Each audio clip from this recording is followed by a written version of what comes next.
So I wanted to make a quick video about a topic that I brought up yesterday while I was talking about all the injuries and even the previous video about,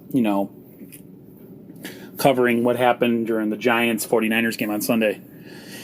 And that is that I think we have to take an honest look at the last two games and not really read too much into anything at this point.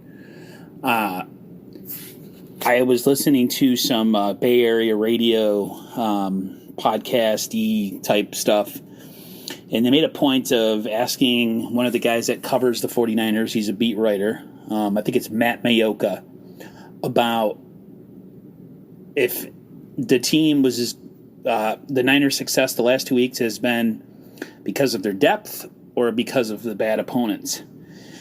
And he kind of went in the 50-50 realm. He said that, the Niners have drafted well and have done really well in the undrafted free agent acquisition department, which I totally agree with. And, certain guys like, Jeff Wilson Jr., even a guy like JaMycal Hasty, who was an undrafted running back, just other players, and then you look at, the drafting of Brandon Ayuk, and even Javon Kinlaw has been flashing. But you also have to look at the opponents that we've faced the last 2 weeks, and they're two of the worst teams in football. The Jets may be the worst.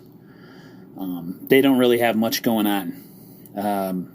And so when you look at things like that, and you realize that in the next 2 weeks we're going to have two more games that we probably should win, things are really going to take a ramp up after that. We're going to get into the meat of our schedule. We're going to have a lot of division games. And I hate to say it, but it's not going to cut it with the team that we have on the field right now. We're going to need guys to come back. We're going to need a Richard Sherman to come back, a Dre Greenlaw to come back, Debo, Raheem Mostert, Kittle, even Jimmy. As much as I like seeing what Mullins did, it was against two of the worst teams in the NFL. So, again, you have to look at it like that. You have to be realistic. This year had a weird start to it to begin with because of COVID and, the no fans and just everything that's been going on. There's even talk of, the Titans. It was either the Titans or the Texans. I forget. I think it's the Texans who played Minnesota.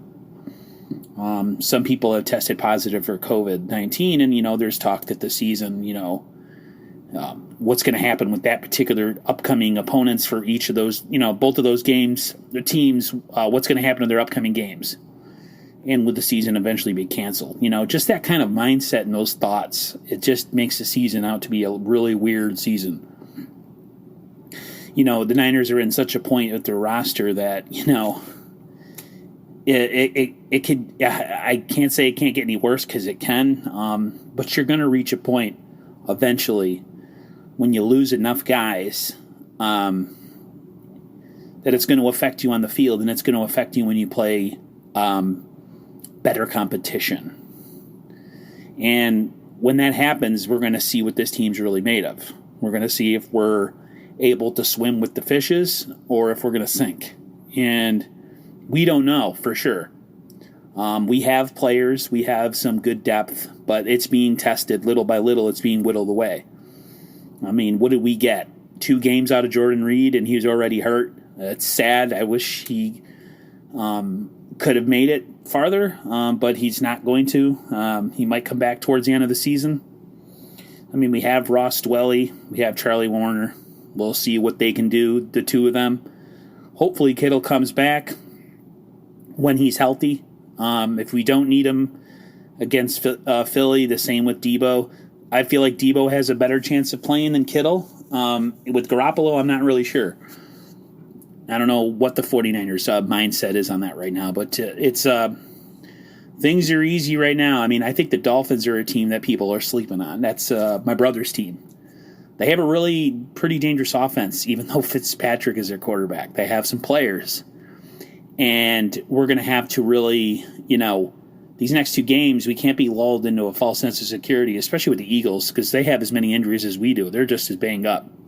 So these next 2 games are going to be telling, I think, because after these comes the real stuff, and after these comes true test if our depth can survive against the real competition. So hopefully we can get some guys back soon, and at least be competition for some of these teams.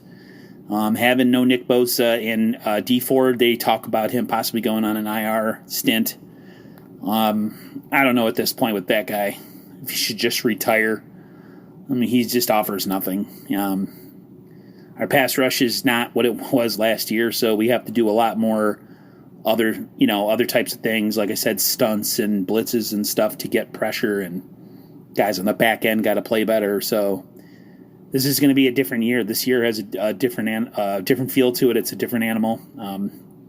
It's the post Super Bowl loss year, so we have all that other stuff going on, and then you add COVID into it, and it's a really freaking weird year. So hopefully in the next couple weeks we'll get an answer to what what I asked and what I came at you guys with this video, and we'll see what kind of team we got. So just keep that in mind.